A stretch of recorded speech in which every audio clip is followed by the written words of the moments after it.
Hello dear friends, कैसे हो आप सब। हम कर रहे हैं class 11th maths NCERT book और उसमें आज हम फर्स्ट चैप्टर स्टार्ट करेंगे जिसका नाम है complex number and quadratic equation. तो आज हम इसका इंट्रोडक्शन पढ़ेंगे। ठीक है, देखो ये बहुत से स्टूडेंट्स की प्रॉब्लम होती है कि कॉम्प्लेक्स नंबर क्या है, इसको कैसे करते हैं। बहुत से लोगों को इसको में आयोटा क्या है वो समझ नहीं आता। तो आज हम पहले इसका इंट्रोडक्शन पढ़ेंगे। इंट्रोडक्शन में आपकी आधे से ज़्यादा चीज़ें क्लियर हो जाएंगी, फिर इसकी एक्सरसाइज स्टार्ट करेंगे। ठीक है, तो पहले हम पढ़ते हैं क्वाड्रेटिक इक्वेशन। ये आप क्लास 8th स्टैंडर्ड से आप पढ़ते आ रहे हो कि क्वाड्रेटिक इक्वेशन क्या है। क्वाड्रेटिक इक्वेशन हम पहले थोड़ा सा समझ लेते हैं क्योंकि उसी के बाद कॉम्प्लेक्स नंबर आएगा। ठीक है, तो ये कोरिलेट करता है इससे। देखो क्वाड्रेटिक इक्वेशन, क्वाड्रेटिक इक्वेशन क्या होती है, इसको हम लिखते हैं, इसकी जर्नल रिप्रेजेंटेशन क्या होती है, a x square b x plus में c where a not equal to 0। ठीक है, जो इस फॉर्म में होती है ना इक्वेशन आपकी, a x square plus b x plus में सी, ये फॉर्म में जो लिखी होती है इक्वेशन वो क्या होती है, हमारी क्वाड्रेटिक इक्वेशन। इसमें ये कहता है कि जो ए है ना हमारा, ये 0 नहीं होना चाहिए। ठीक है, क्या है ये, 0 नहीं होना चाहिए। और इसका एक फॉर्मूला भी हमने पढ़ा था। देखो फॉर्मूला क्या पढ़ा था हमने, x is equal to minus b plus minus में बी स्क्वेयर माइनस में 4ac अपॉन में 2a, ये फॉर्मूला होता है इसका। ठीक है, अब इसमें हम इसको d से रिप्रेजेंट करते हैं, किससे, d से, है ना। d से अब देखो इसमें क्या है, d, हम इसमें देखो जो बी स्क्वेयर माइनस 4ac है ना, इसको हम क्या लिखते हैं, d लिखते हैं। ठीक है, अब d क्या है ये देखो, इसमें कुछ कंडीशन होती है बी स्क्वेयर माइनस 4ac की, क्या होती है ये, d क्या होता है, डिस्क्रिमिनेंट, डिस्क्रिमिनेंट। ठीक है, d क्या होता है, डिस्क्रिमिनेंट।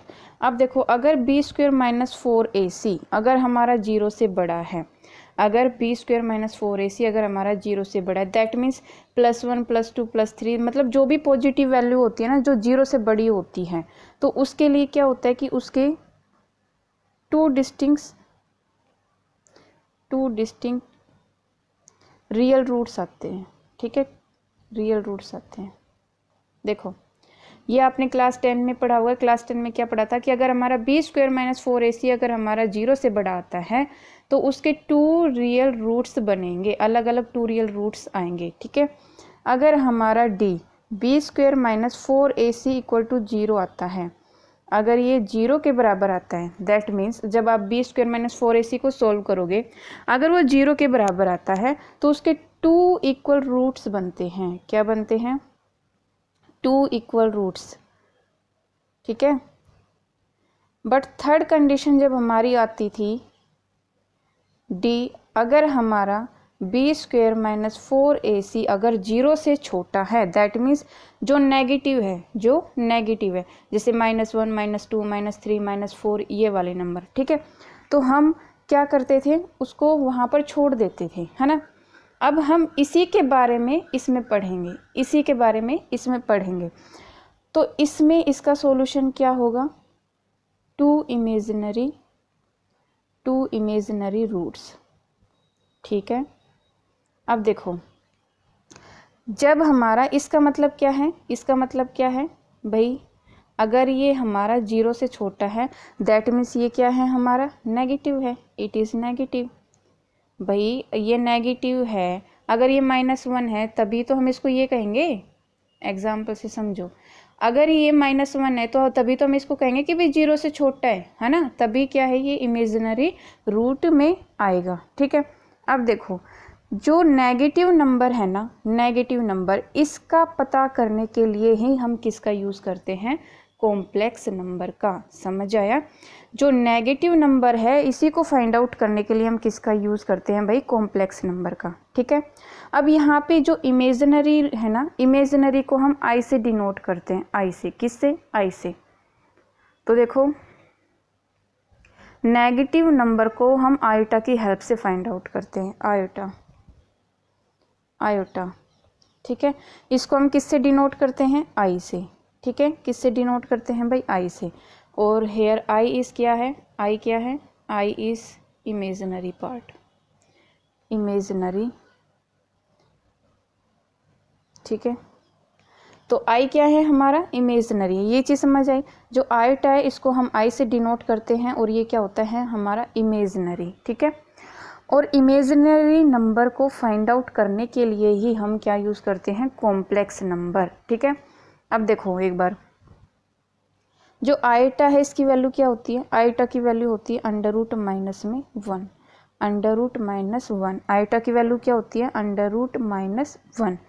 और यहाँ से अगर हम आइटा स्क्वायर देखें तो आइटा स्क्वायर की वैल्यू क्या हो जाएगी -1। समझ आई। ये आपका क्वेश्चन में बहुत बार इम्पोर्टेंट, ये इम्पोर्टेंट पार्ट है, बहुत बार आपके क्वेश्चन में यूज़ होता है, ठीक है। तो देखो आइटा की वैल्यू क्या होती है अंडर रूट माइनस में 1 और आइटा स्क्वायर इक्वल टू -1, ठीक है। इसकी हेल्प से ही हम नेगेटिव नंबर्स निकालते हैं। फॉर एग्जांपल देखो, एग्जांपल से समझो, मैंने लिखा यहाँ पर -2, ठीक है। क्या लिखा -2, तो मैं इसको ऐसे लिख सकती हूँ -1 मल्टीप्लाई में 2, और -1 की वैल्यू मैंने क्या बताई है, क्या होती है आइटा, ठीक है। क्या होती है भाई ये -1 की वैल्यू क्या होती है आइटा स्क्वायर, तो आइटा स्क्वायर और 2 ऐसे लिख सकते हैं। अगर आप ध्यान से देखो तो आप इसको क्या लिख सकते हो, आप इसको लिख सकते हो मल्टीप्लाई में, तो आइटा स्क्वायर मल्टीप्लाई में 3, आइटा का क्या आ जाएगा, इसका तो अंडर रूट, और आइटा स्क्वायर का क्या आ जाएगा आइटा, और आइटा को क्या लिख सकते हो -√1। तो देखो अगर आप इसकी जगह -√1 रखोगे तो सेम वही आएगा ना, है ना। तो देखो अब बात करते हैं हम कॉम्प्लेक्स नंबर की, कॉम्प्लेक्स नंबर कि कॉम्प्लेक्स नंबर क्या होता है। अभी मैंने आपको क्या बताया था कि जो नंबर है नेगेटिव नंबर उसको फाइंड आउट करने के लिए हम कॉम्प्लेक्स नंबर की हेल्प लेते हैं, ठीक है। अब कॉम्प्लेक्स नंबर क्या होता है, पहले एक बार ये देखो, ये क्या होता है, a number of the form a plus में ib where a and b are real numbers, b are real numbers, ठीक है, is defined to be a complex number, ठीक है, कॉम्प्लेक्स नंबर। और कॉम्प्लेक्स नंबर को हम कैसे करते हैं, कॉम्प्लेक्स नंबर को हम कैसे शो करते हैं, कैसे डिनोट करते हैं, तो देखो it is denoted by Z, ठीक है। किससे डिनोट करते हैं हम इसको, जेड से। और इसको रिप्रेजेंट कैसे करते हैं, representation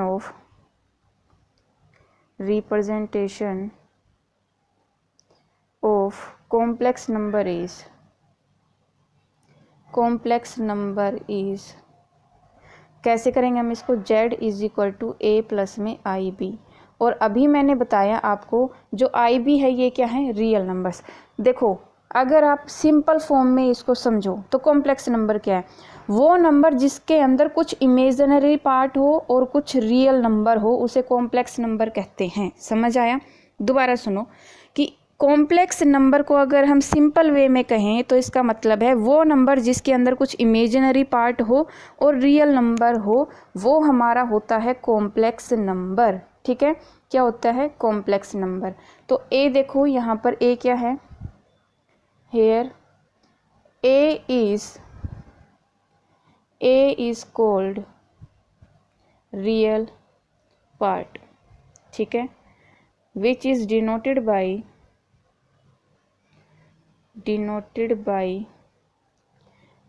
REZ, and here B is called imaginary part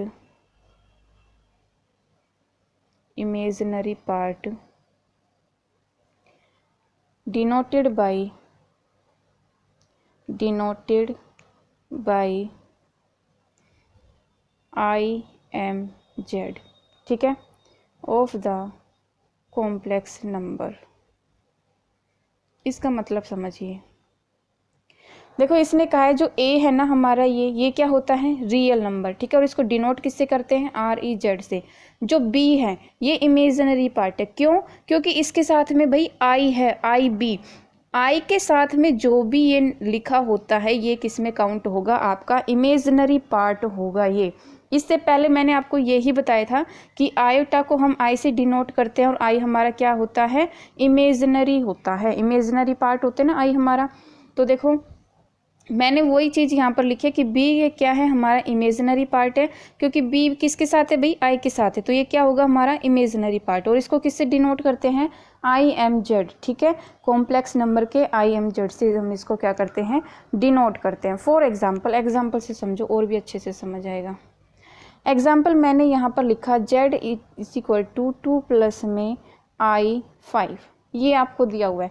अब आपसे क्वेश्चन इसमें ये पूछा है कि इसमें रियल पार्ट कौन सा है और इमेजिनरी पार्ट कौन सा है, तो ये आपका क्या है real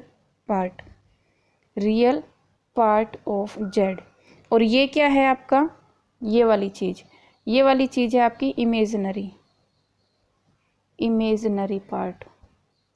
imaginary part of Z, ठीक है। ये जेड का रियल पार्ट है और ये क्या है, इमेजिनरी पार्ट है। अब एक क्वेश्चन और आता है, कई बार क्या होता है आयोटा के साथ में 0 आ जाता है या फिर आपकी ए की जगह में 0 आ जाता है, तो एग्जामिनर 1 मार्क के क्वेश्चन में ये क्वेश्चन पूछ लेता है कई बार कि प्योरली इमेजिनरी नंबर और प्योरली रियल नंबर क्या है। देखो एग्जाम्पल से समझो। फॉर एग्जाम्पल, अगर आपका z is equal to 0 plus में 3i हो, 0 प्लस में 3i हो, तो इसमें हम इसको क्या कहेंगे कि प्योरली इमेजिनरी है या रियल नंबर है। देखो अगर आपका रियल नंबर 0 हो तो दैट मीन्स ये क्या है, आपका प्योरली इमेजिनरी नंबर है। देखो व्हेन रियल पार्ट इज 0, अगर आपका रियल पार्ट 0 है then 3i is the purely imaginary part।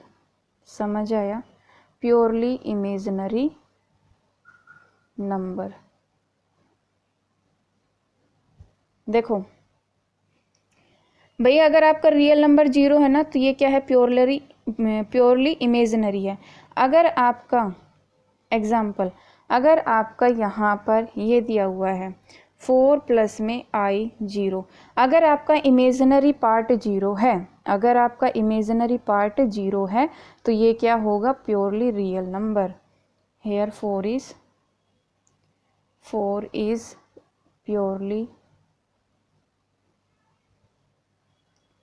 Purely real number. I hope आपको ये चीज़ समझ आई होगी कि क्या कहा है मैंने। अगर यहाँ पर रियल नंबर 0 है तो ये इमेजिनरी पार्ट प्योरली होगा, अगर यहाँ पर आपका आयोटा वाला 0 है तो दैट मीन्स ये क्या होगा, आपका प्योरली रियल नंबर होगा, ठीक है। अब बात करते हैं इक्वलिटी ऑफ 2 कॉम्प्लेक्स नंबर की। अगर हम इक्वल रखें 2 कॉम्प्लेक्स नंबर को तो क्या होता है। देखो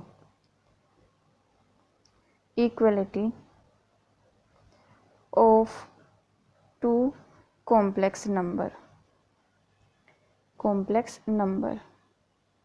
देखो सपोज दैट z1 आपका दिया हुआ है a प्लस में ib, ठीक है, और z2 आपका दिया हुआ है यहाँ पर c प्लस में id। अब इसको कंपेयर कैसे करना है, देखो हमेशा इसमें क्या करना है, अगर आपका z1 इक्वल टू z2 है तो इसमें क्या करेंगे, जो आपका रियल पार्ट है ना, रियल पार्ट को रियल पार्ट से कंपेयर करेंगे और जो इमेजिनरी पार्ट है, इमेजिनरी पार्ट को इमेजिनरी पार्ट के साथ में इक्वल रखेंगे। समझ आया। सपोज दैट यहाँ पर आपका क्या है, रियल नंबर a, यहाँ पर c, तो इन दोनों को बराबर रखेंगे। और जो आपका इमेजिनरी पार्ट है, इमेजिनरी पार्ट क्या है, b और d, तो b और d को इक्वल रखेंगे। समझ आया। रियल पार्ट को रियल पार्ट के साथ में इक्वल रखना है, इमेजिनरी पार्ट को इमेजिनरी पार्ट के साथ में इक्वल रखना है। ओके, अब हम इसकी कुछ प्रॉपर्टी पढ़ लेते हैं। देखो अलजेब्रा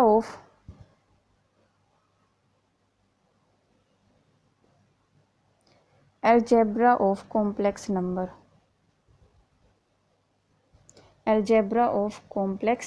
नंबर। देखो इसमें फर्स्ट आता है addition of 2 complex number, addition of 2 complex numbers, दो कॉम्प्लेक्स नंबर का एडिशन। ठीक है, देखो अगर आपका Z1 अगर आपका A प्लस में IB है और Z2 अगर आपका C प्लस में ID है, तो देखो इसमें Z1 प्लस में Z2 क्या होगा, सेम वही रियल नंबर को रियल नंबर के साथ ऐड करेंगे और इमेजिनरी पार्ट को इमेजिनरी पार्ट के साथ ऐड करेंगे। ठीक है, तो इसकी प्रॉपर्टीज देखो, प्रॉपर्टीज, फर्स्ट प्रॉपर्टी है इसकी क्लोजर लॉ।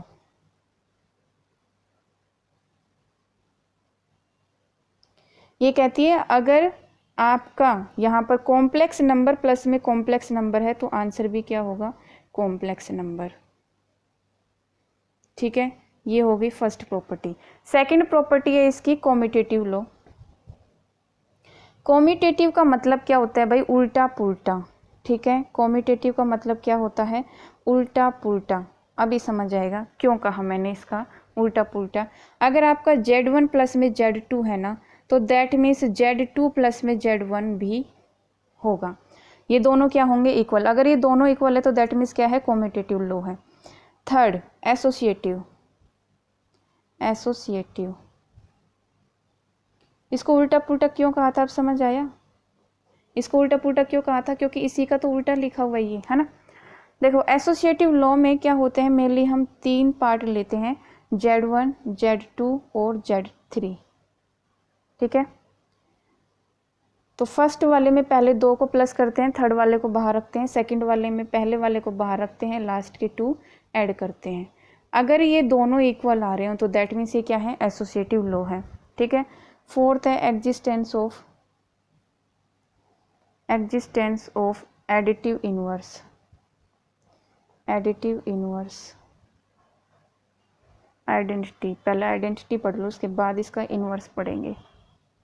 आइडेंटिटी का मतलब होता है सेम, दैट मीन्स आप उसमें जो नंबर प्लस कर रहे हो ना, उससे वो आंसर सेम ही आना चाहिए। सपोज दैट अगर आप Z में प्लस Z करोगे तभी तो आपका आंसर क्या आएगा, Z ही आएगा ना। तो दैट मीन्स यहाँ पर जीरो क्या हो गया, आपका कॉम्प्लेक्स नंबर हो गया। जीरो क्या हो गया, कॉम्प्लेक्स नंबर। ठीक है, और आपका ये भी हो सकता है कि 0 प्लस में I0। ठीक है, ये हो गई आपकी एडिटिव आइडेंटिटी। अब देखो इसका फिफ्थ क्या कहता है, फिफ्थ कहता है इसका existence of additive inverse, additive inverse. Inverse का मतलब क्या होता है भाई, इनवर्स का मतलब होता है उसका उल्टा। जैसे अगर प्लस का सिंबल हो तो उसके साथ उल्टा क्या होगा, नेगेटिव, है ना। तो दैट मीन्स अगर आपका Z है प्लस माइनस Z, ठीक है, और ये क्या हो गया, इक्वल टू 0, तो यहाँ पे ये क्या हो गया, एडिटिव आइडेंटिटी। ठीक है, तो ये हो गया इसका एडिटिव इनवर्स। ये चीज़ क्या होगी, एडिटिव इनवर्स। ठीक है, अब इसकी सेकंड देखो, मल्टीप्लाई वाली, multiplication of two complex number. अभी हमने पढ़ा था एडिशन का, पढ़ते हैं मल्टीप्लाई का। ठीक है, multiplication of two complex numbers. इसकी देखो, अगर हम किसी भी टू कॉम्प्लेक्स नंबर को मल्टीप्लाई कर रहे हैं तो आंसर क्या आएगा, AC माइनस में BD, ठीक है, प्लस में I इंटू में AD माइनस में प्लस में BC।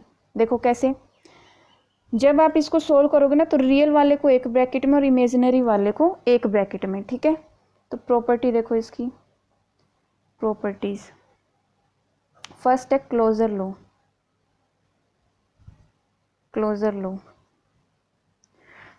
लॉ में देखो Z1 इंटू Z2, इन दोनों का मल्टीप्लिकेशन। सेकंड देखो, सेकंड में क्या है, कॉम्यूटेटिव लॉ, इसमें वही सेम, कॉम्यूटेटिव लॉ में वही सेम आता है आपका कि Z1 इंटू में Z2 equal to Z2 into में Z1, उल्टा पुल्टा, है ना। फिर एसोसिएटिव देखो, एसोसिएटिव में क्या होता है, एसोसिएटिव में आपका होता है कि Z1 इंटू में Z2 इंटू में Z3 और इक्वल टू Z1 इंटू में Z2 इंटू Z3, ठीक है। सेम जैसे हमने एडिटिव वाला किया था, एडिशन वाला किया था, वैसे इसका चलेगा। अब देखो मल्टीप्लिकेटिव आइडेंटिटी एग्जिस्ट, वो क्या होता है? Multiplicative identity exist. देखो अगर आपको z, सपोज दैट ये हम 1 से मल्टीप्लाई कर रहे हो, ठीक है, तो z इक्वल टू 1 z, जो आपका यहाँ पर 1 है ना, ये क्या है? Multiplicative identity. इसका मतलब क्या है? अगर आप इसके साथ कुछ भी मल्टीप्लाई करोगे ना, ठीक है, आपको यहाँ पर वो नंबर लेना है। अगर आप इसको मल्टीप्लाई करो तो भी z आई, इसको मल्टीप्लाई करो तो भी z है। दैट मीन्स यहाँ सेम वो नंबर होना चाहिए। अगर आप उनको सोल्व करते हो तो आंसर z आना चाहिए, ठीक है। तो 1 क्या हो गया आपका? मल्टीप्लिकेटिव आइडेंटिटी ऑफ z, ठीक है। नेक्स्ट देखो इसका इनवर्स, एग्जिस्टेंस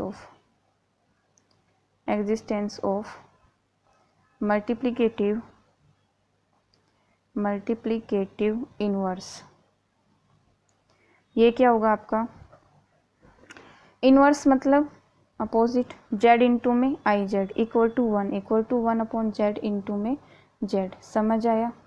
देखो अगर आप इसको सोल्व करो तो भी आंसर आना चाहिए, इसको सोल्व करो तो भी आंसर आना चाहिए। ये क्या हो गया? इसका इनवर्स, ठीक है। ये क्या हो गया? इसका इनवर्स। देखो भाई, अगर आप वैसे देखो, आपने पढ़ा होगा 6th 7th क्लास से पढ़ते आ रहे हो इनवर्स। दैट मीन्स अगर आप इसका ये इनवर्स है तो आप इसको ऐसे लिख सकते हो। अगर आप ये लेके चल रहे हो तो आप इसको ऐसे भी लिख सकते हो। ये क्या होता है? इनवर्स। यही तो होता है इनवर्स, ठीक है। अब देखो डिस्ट्रीब्यूटिव लो, इसमें एक चीज़ और ऐड है, डिस्ट्रीब्यूटिव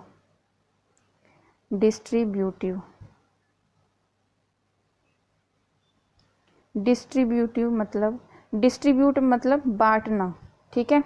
डिस्ट्रीब्यूटिव लो, देखो अगर Z1 इंटू में Z2 प्लस में Z3 है तो आप इसको क्या लिख सकते हो? Z1 इंटू में Z2 प्लस में Z1 इंटू में Z3 लिख सकते हो ना। एक बार इसको इसके साथ, एक बार इसको इसके साथ। ये क्या हो गया आपका? डिस्ट्रीब्यूटिव लो, ठीक है। और दूसरा देखो, अगर आपका Z1 प्लस में Z2 है, ठीक है, इंटू में Z3 है, तो आप क्या लिखोगे? इसको आप इसको लिखोगे ना Z1 इंटू में Z3 प्लस में Z2 इंटू में Z3। समझ आया? इसका मतलब क्या है? आपने इसको एक बार इसके साथ मल्टीप्लाई किया, इसके साथ इसको मल्टीप्लाई किया, तो ये क्या हो गया? Distributive law. अब देख लेते हैं subtraction of two complex number. Subtraction of two complex number.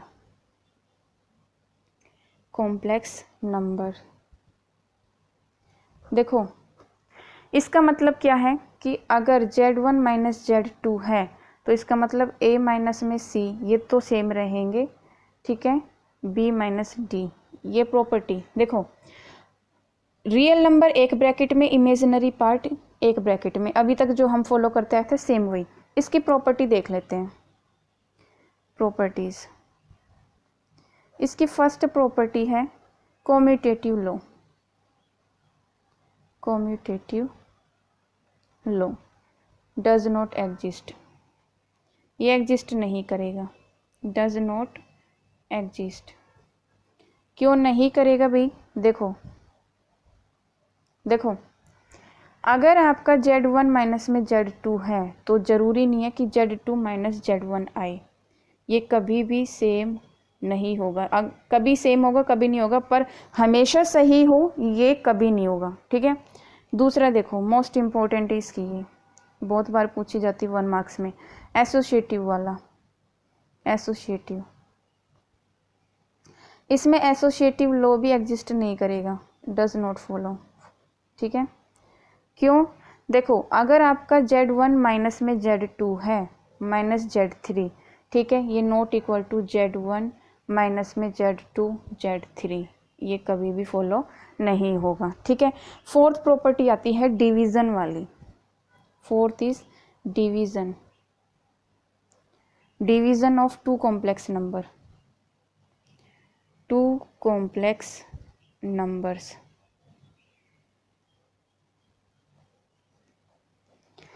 Suppose that अगर आपका Z1 is equal to A plus में IB है और Z2 आपका C प्लस में ID है, तो देखो डिवीज़न का मतलब डिवाइड कर रहे हैं Z1 अपॉन में Z2, तो A प्लस में IB अपॉन में C है ना, ये C प्लस में ID होगा। देखो कैसे, अब देखो इससे पहले हम ना एक इसकी प्रॉपर्टी से पहले एक चीज़ पढ़ लेते हैं, ठीक है। क्या कि conjugate of a complex number, ये क्या होता है भाई, कॉन्जुगेट क्या होता है, ये देखो ये थी डिवीज़न की, ये हमने पढ़ी, ठीक है। अभी देखो कॉन्जुगेट क्या होता है, conjugate of a complex number, conjugate of a complex number. इसका मतलब है कि अगर z is equal to x plus में आई वाई दिया हो, z is equal to x plus में आई वाई दिया हो, ठीक है, तो conjugate of complex number z, ठीक है, इसको हम किससे डिनोट करते हैं, पहली चीज़ तो देखो इसका कॉन्जुगेट क्या होगा, इसका कॉन्जुगेट देखो ये पहले ना कॉम्प्लेक्स नंबर लिख लिया मैंने यहाँ पर, कॉम्प्लेक्स नंबर, ठीक है, ये कॉम्प्लेक्स नंबर है। अब इसका देखो हम इसको डिनोट किससे करते हैं, conjugate is denoted by conjugate of a complex number is denoted by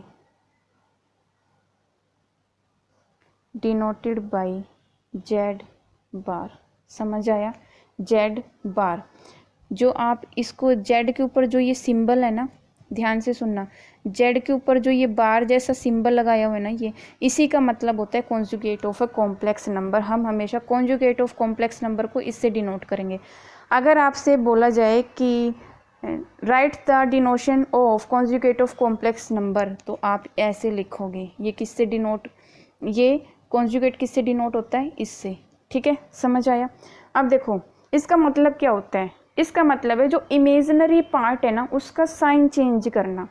समझ आया, कॉम्प्लेक्स नंबर में जो इमेजिनरी पार्ट है इसका साइन चेंज करता है कॉन्जुगेट। समझ आया। अगर मैं कहूँ कि आपको इसका कॉन्जुगेट निकालना है, तो देखो z बार, आपको इसका कॉन्जुगेट निकालना है, तो कॉन्जुगेट को हम ऐसे डिनोट करते हैं ना, कॉम्प्लेक्स नंबर के कॉन्जुगेट को, is equal to x plus में आई वाई। तो इसका आंसर क्या हो जाएगा, x माइनस में आई वाई। समझ आया। अभी मैंने आपको क्या बताया था, मैंने बताया था जो इमेजिनरी पार्ट होता है ना उसका साइन चेंज कर देता है, ये होता है इसका conjugate of a complex number, ठीक है। अगर आपको यहाँ पर माइनस दिया होता तो दैट मीन्स यहाँ क्या आ जाता, प्लस आ जाता, ठीक है। ये होता है conjugate of a complex number, ठीक है। अगर आपका z कॉन्जुगेट का कॉन्जुगेट दिया हुआ हो, ठीक है, देखो एक कॉन्जुगेट, ये इसका भी कॉन्जुगेट, तो देखना x, इसका कॉन्जुगेट क्या आया, x माइनस में आई वाई। अब इसका क्या करना है, दोबारा से कॉन्जुगेट करना है ना, तो क्या हो जाएगा x प्लस में आई वाई। अगर आप ध्यान से देखो तो ये हमारा क्या था, z, ये क्या था, z। अब इसकी प्रॉपर्टी देख लो कुछ, properties of conjugate, conjugate of a complex number. Conjugate की प्रॉपर्टीज देखो, पहली प्रॉपर्टी कहती है इसकी, अगर कॉन्जुगेट का कॉन्जुगेट दिया हो तो आंसर क्या आता है, z। अभी मैंने आपको एग्जांपल से बताया है, देखो ये कॉन्जुगेट था ना हमारा, conjugate of a complex number, इसका आंसर ये था। इसका दोबारा से कॉन्जुगेट किया तो किसके बराबर आया, z के, है ना। इसकी एक प्रॉपर्टी तो यही कहती है। दूसरी कहती है अगर z1 प्लस में z2 का कॉन्जुगेट दिया हो, ठीक है, तो दैट मीन्स हम इसको ऐसे भी लिख सकते हैं, ठीक है, हम इसको ऐसे भी लिख सकते हैं, ठीक है भाई।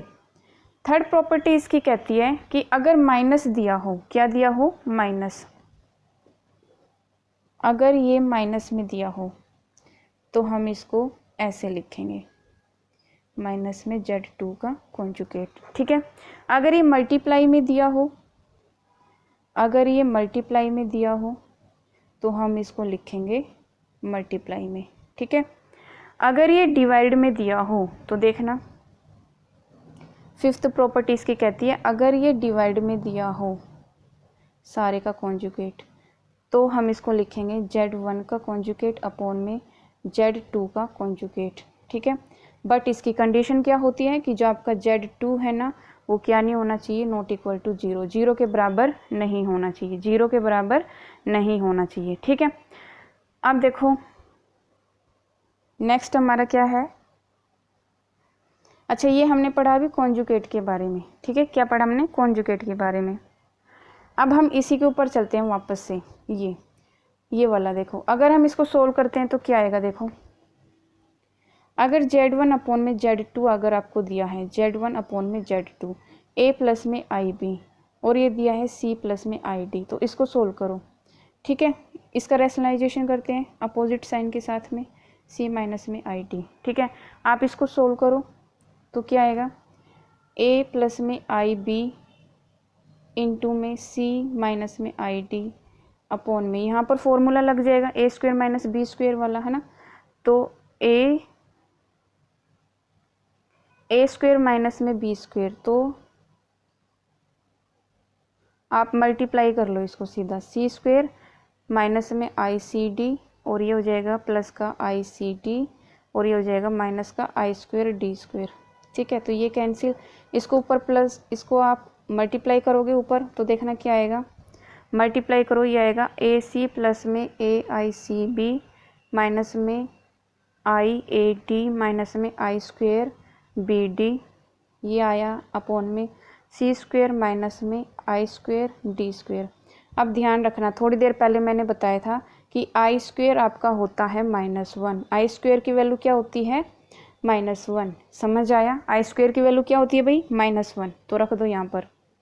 तो Z1 अपॉन में Z2 क्या आएगा, देखो AC प्लस में BD, ये कर लो एक ब्रैकेट में, ठीक है। ये 1 हो जाएगा ना भैया, -1 करोगे तो माइनस माइनस प्लस, ठीक है, और ये हो जाएगा एक ब्रैकेट में। अब ये इमेजिनरी पार्ट को यहाँ रखो, प्लस का I कॉमन, ठीक है। तो ये क्या आएगा, BC माइनस में AD अपॉन में, ये क्या है आपका C स्क्वायर, अगर आप इसकी जगह -1 रखो तो प्लस में D स्क्वायर, ठीक है। तो आपका क्या आया, Z1 अपॉन में Z2 ये आया, ठीक है, सोल्व करने पर, ठीक है, ये आया। अब देखो पावर ऑफ I क्या होती है, पावर ऑफ I, आयोटा की पावर, ठीक है। I को हम क्या बोलते हैं, आयोटा बोलते हैं ना, तो इसकी पावर क्या होती है, देखो इसकी जो भी वैल्यू मैं लिखवाऊँ ना सारी नोट डाउन कर लेना और लर्न कर लेना, क्वेश्चन में ये सब जगह यूज होंगी। देखो मैंने अभी बताया था आयोटा की वैल्यू क्या होती है, -1 का अंडर रूट, -1 का अंडर रूट, आयोटा की वैल्यू क्या होती है, -1, ठीक है। तो I स्क्वायर मैंने क्या बताया था, I स्क्वायर की वैल्यू क्या होगी, -1, और I क्यूब क्या होगा, I क्यूब क्या होता है, I स्क्वायर मल्टीप्लाई में I, है ना। दैट मीन्स क्या हो जाएगा, -1 मल्टीप्लाई में आयोटा, तो I क्यूब की वैल्यू क्या होगी भाई, माइनस आयोटा, समझ आया, माइनस आयोटा। और आयोटा की पावर 4 अगर हम करें I की पावर 4 तो I स्क्वायर इंटू में I स्क्वायर, ये क्या होगा, -1 मल्टीप्लाई में -1 और क्या आया 1, तो दैट मीन्स आयोटा की पावर 4, I की पावर 4 क्या आई 1, ठीक है, I की पावर 4 क्या आई 1। ये था इसका इंट्रोडक्शन। एक बार एक चीज़ दोबारा से ध्यान रखना, बहुत सारे बच्चे आयोटा में कंफ्यूज होते हैं कि क्या है ये, कैसे यूज़ करना है, ये बहुत से बच्चों में कंफ्यूजन होता है। देखो भाई क्वाड्रेटिक इक्वेशन में हम ये फॉर्मूला यूज़ करते हैं, उसमें हम डिस्क्रिमिनेंट का यूज़ करते हैं जो होता है B स्क्वायर माइनस में 4AC। अगर ये 0 से बड़ा होता है तो इसके 2 रियल रूट्स आते हैं अलग अलग, वो उसका आंसर होता है। ऐसे ही अगर ये 0 के बराबर आता है तो उसके 2 इक्वल रियल रूट्स आते थे, वो आंसर होता था। बट जब ये हमारा 0 से छोटा होता था तो हम इसको छोड़ देते थे, ठीक है। और ये क्या होता था, 2 इमेजिनरी रूट्स होते थे, इसके 2 इमेजिनरी रूट्स होते थे जिसको हम कभी नहीं निकालते थे, छोड़ देते थे। दैट मीन्स 0 से छोटे का मतलब क्या है कि ये जितने भी नंबर होंगे नेगेटिव होंगे ना। इन्हीं नेगेटिव नंबर को फाइंड आउट करने के लिए, इन्हीं नेगेटिव नंबर्स को फाइंड आउट करने के लिए हम किसका यूज़ करते थे भाई, इन्हीं नेगेटिव नंबर को जानने के लिए, फाइंड आउट करने के लिए हम कॉम्प्लेक्स नंबर का यूज़ करते हैं। समझ आया, किसका यूज़ करते हैं, कॉम्प्लेक्स नंबर का। कॉम्प्लेक्स नंबर को हम इससे डिनोट करते हैं। अब इसमें जो ये आई है ना, आई, ये क्या है, इमेजिनरी, ठीक है। आईटा को हम हमेशा आई से डिनोट करते हैं और आई हमारा होता है हमेशा इमेजिनरी पार्ट। कॉम्प्लेक्स नंबर वो नंबर होता है जिसमें कुछ पार्ट तो रियल होता है और कुछ पार्ट होता है इमेजिनरी पार्ट, ठीक है, कुछ होता है इमेजिनरी पार्ट, ठीक है। तो रियल नंबर और इमेजिनरी पार्ट का जो कॉम्बिनेशन होता है वो क्या होता है, कॉम्प्लेक्स नंबर, ठीक है। क्या होता है, कॉम्प्लेक्स नंबर। आप समझ आए, आयोटा, आयोटा क्या है आपका, आई है। समझ आया, कंफ्यूज मत होना बिल्कुल भी, बहुत सिंपल है। अगर आप इसको देखोगे तो बस आप इसकी वैल्यूज़ याद रखना। जो आपकी आई होता है ये क्या होता है, √-1 होता है। आई स्क्वेयर होता है आपका -1, और अभी मैंने इसकी वैल्यूज़ बताई है कि अगर आई क्यूब दिया हो तो -i, अगर आई की पावर 4 दी हो तो 1। इससे आगे करेंगे हम क्वेश्चन 5.1 के नेक्स्ट वीडियो में।